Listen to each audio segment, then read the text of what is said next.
Hello and welcome back to a new episode of Academic Chat, your bi-monthly series that explores academic concepts and topics related to the disciplines taught at Faculty of Governance, Economics and Social Sciences. The African Peace and Security Architecture, commonly known as APSA, is a set of institutions and procedures designed to prevent conflict on the African continent and to promote peace and security. What are the key functions of the African peace and security architecture in maintaining security across the African continent? How does APSA effectively address the wide range of security threats encountered by African nations? To what extent has APSA demonstrated effectiveness in promoting peace and security on the African continent? We will attempt to address all these questions with our guest speaker for today's episode, Professor Kidane Kiros, Professor of Global Studies at Faculty of Governance, Economics and Social Sciences. But before, let's take a moment to hear from our students here at UM6P Rabat on today's topic, the African Peace and Security Architecture. We'll be back afterwards. APSA, or the African Peace and Security Architecture, is the framework for peace and security on the African continent, and it is also a normative system seeking to promote democracy and human rights. It consists of formal institutions including the African Union and sub-regional organizations such as the regional economic communities and the regional mechanism. African Peace and Security Architecture contributes to conflict resolution and prevention through various means, including mediation efforts, early warning systems, peacemaking operations, and post-conflict resolutions. By promoting democratic principles and good governance, APSA aims to address root causes of conflicts and build sustainable peace in Africa. In a continent troubled by conflicts and instability, APSA serves as a beacon of hope, providing a platform for African nations to collectively address security challenges. Its importance cannot be overstated as it represents African solutions to African problems. So I think without APSA, the road to peace would be much longer and more dangerous. A big thank you to our students for these insightful opinions that will allow us indeed to open the discussion with our guest speaker for today's episode, Professor Kidane Kiros. Professor, hello and thank you for being with us today. Thank you. Thank you for having me. Professor Kiros, could you please provide us with a comprehensive overview of the African peace and the security architecture? What are its main components? How does it operate? And why is it important to have such a framework within the actual African context? Thank you. Well, to start with, the African Peace and Security Architecture is a framework, or I would say is a longer-term structural response of the African states to the peace and security challenges that the continent has been facing. In other words, the African Peace and Security Architecture is, a framework, a policy framework that address all spectrum of conflict, or what we call this whole cycle of conflict, including the early warnings plus the preventive diplomacy to peacekeeping operations, and of course post-conflict reconstruction and development. So it addresses the whole cycle or the whole spectrum of conflict. So, what is the source, basically, yes, or why the African states decided to have this framework? Well, actually, it has to do with the history of the continent, especially post-colonial Africa or post-independent Africa. As you may know, as of the second half of the 1950s and early beginning of 1960s, you have so many African countries that have gained their political independence. And then after they got this political independence, they were looking for, a sort of African economic identity, creating African economic identity through an organization, a regional organization. And then they have succeeded to establish this continental organization, which was known as actually the Organization of African Unity, which is a predecessor of African Union. And then it was created in the 1963 by about 32 African states. So as of that specific period, all of them, they were trying to, to bring about integration at Africa level, especially economic integration, and at the same time, improved life to all citizens of Africa. Yes. But what we witnessed throughout is that, there were so many conflicts, initially interstate conflicts, but later on, intrastate. Mm-hmm. Even they are intrastate, but having, regional dimension, cross-border dimension. Yes. So all these sorts of challenges, they were, constraining the ambition of the organization of the African unity itself. Well, there were some frameworks that were in place for managing conflict, not only managing but preventing, and of course the resolution of conflicts, but it didn't work. But towards the early beginning of 21st century, as you know, you have this African Union, which replaced the Organization of African Unity.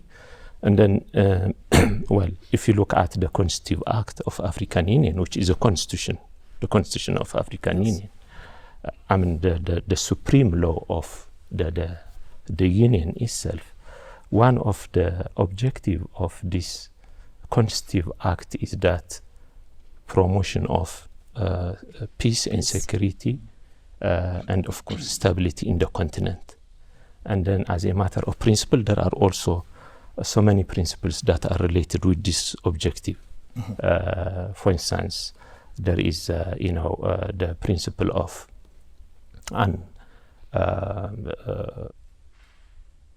non-indifference to some, some crimes that are assumed to be genocide, crimes against humanity, and then, of course, war crimes included.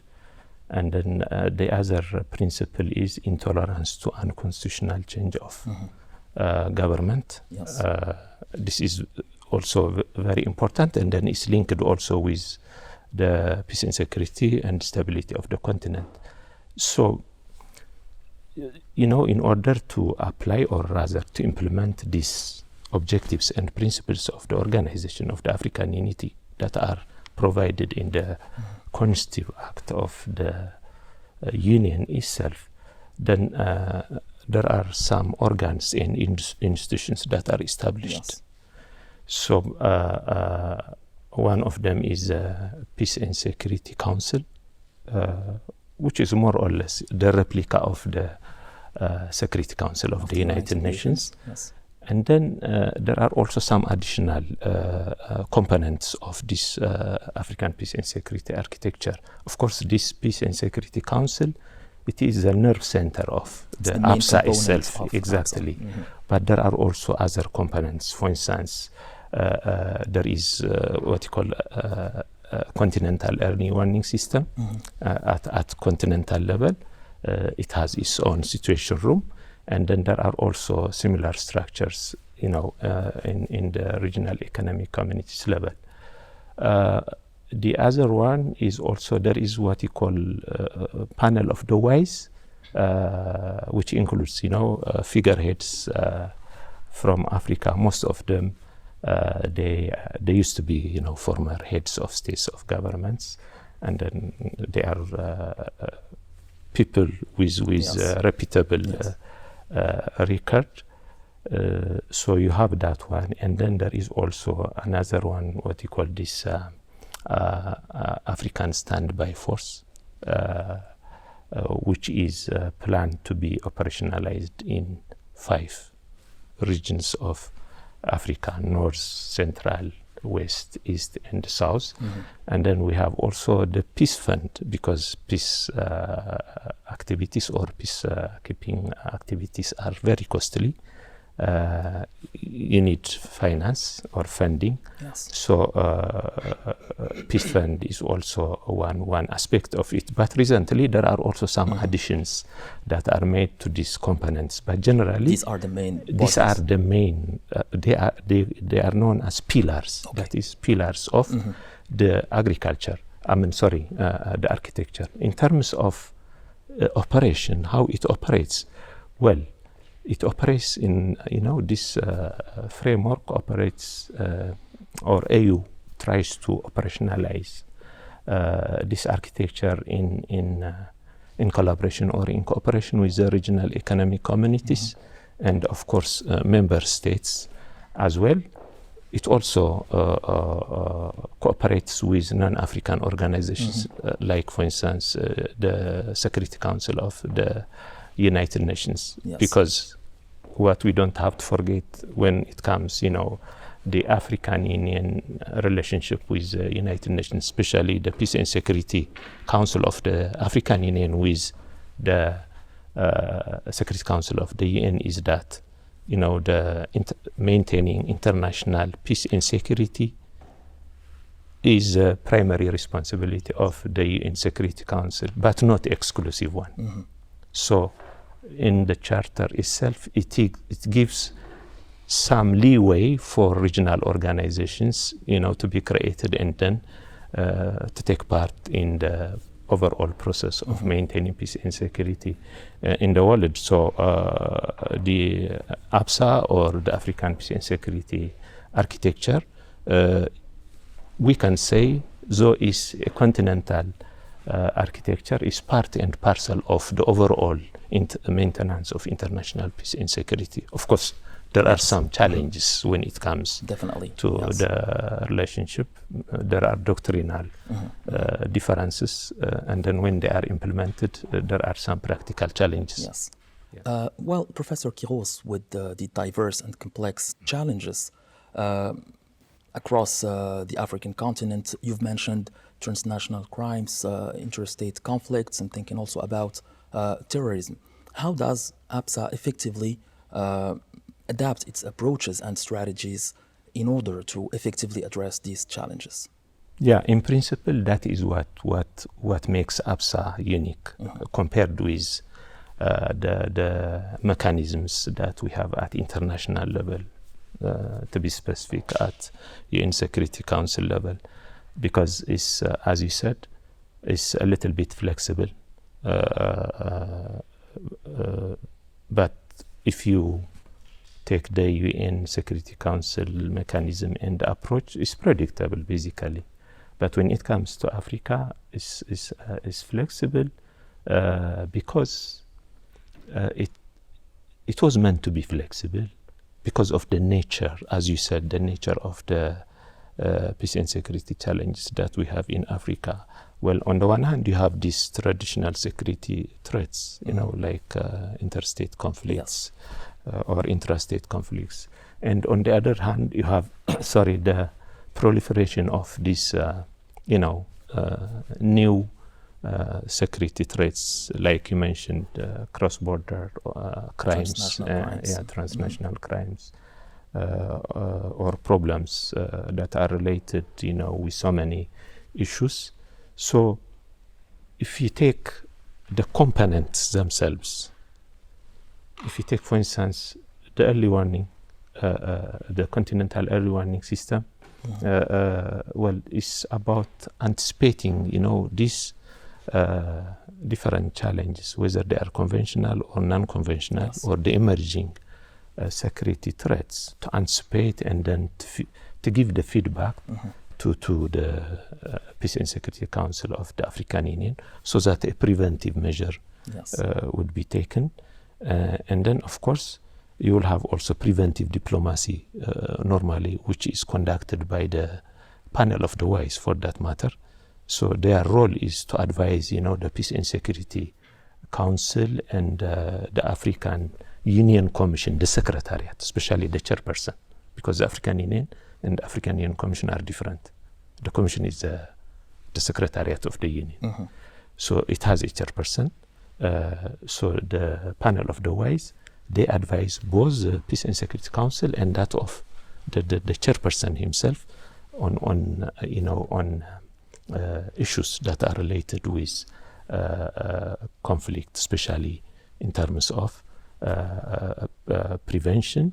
And then they also, sometimes they are also mandated to take initiative by their own without even first consulting the Peace and Security Council and the chairperson of the African Commission. So it's for them, mediation as part of preventing conflict is one mechanism to address or to deal with this challenge that Africa is facing. The other one is peacekeeping operation. When you say peacekeeping operation, basically, initially in Africa, they are conducted by the UN Security Council. But recently, especially if you look at for the last about 10 years, most of the peacekeeping operations in Africa are led by African Union itself. So that shows you a trend of owning these peace operation activities by the African Union. Of course, there are so many challenges related with capacity, with capacity, capability, financial and material. As I told you earlier, peacekeeping operations are extremely costly, and then taking into consideration the capacity of Africa, be it financially or technical capability, it needs partners for that matter. But the trend is, is most of the operations are being led by Africa, African Union, and then sub-regional economic communities, because of this principle of what you call this subsidiarity and complementarity. And then there are also other mechanisms. Say, for instance, if you take coup d'etats. Coup d'etat, for instance, is not accepted because there is a principle which says unconstitutional change of government is not tolerated by the African Union. So there are sanctions. It's considered part of addressing the potential maybe causes of violent conflicts. And then in case of some crimes against humanity or war crimes and genocide, then in principle the African Union will intervene, because initially non-interference was a principle, even now it's a principle, but there is exception. So there are peacekeeping operations all over, and then of course not only peacekeeping operations, but there are also post-conflict construction and development, in which, for instance, this DDR is included, disarmament, demobilization, and reintegration of former combatants, security sector reform, election process, and then, of course, there are also some related activities. These all are, different mechanisms and approaches which are flexible and that are used by the African Union in general through its APSA framework. Professor Quiros, one last question, if I may. What measures and mechanisms does APSA have in place to continuously monitor and evaluate these actions and initiatives aimed at promoting peace? Well, basically, every year during the assemblies of heads of state and government, they meet. Currently, is once in a year. Previously, it used to be twice in a year. 1 year, every year they will make it in the head office in Addis, and then every the second one, it used to be rotational, in any of the member capital of the member state capital or outside the capital city. But now, as it is now, because of the reform, they meet once in a year. So the assembly itself always it evaluates its decisions. One mechanism is the summit itself. The other mechanism is there are missions in different parts of Africa where you have activities that are being implemented within the framework of the African peace and security architecture. So there are missions. They might be multidisciplinary missions that involve the military, the civilian, the police, or only the military or the civilians in the policy. So they are on the ground. They have offices. They report to their respective bodies, whether it is at regional economic level or at African Union level. So that is how they try to follow up, to monitor, to evaluate the effectiveness of the overall tools of the architecture. But that does not mean that everything is small, or I'm not saying that APSA is full-fledged operational and then effective.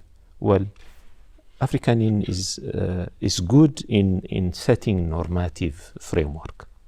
Then to implement them. Exactly. When it comes implementation, well, I'm not quite sure. We have to go a long way. Yes. But in terms of having the documents in place, the norms, the principles, the institutional setup, everything on paper is perfect. Well, quote unquote perfect. But when it comes implementation, it's not like what is can I say, promoted by African Union itself.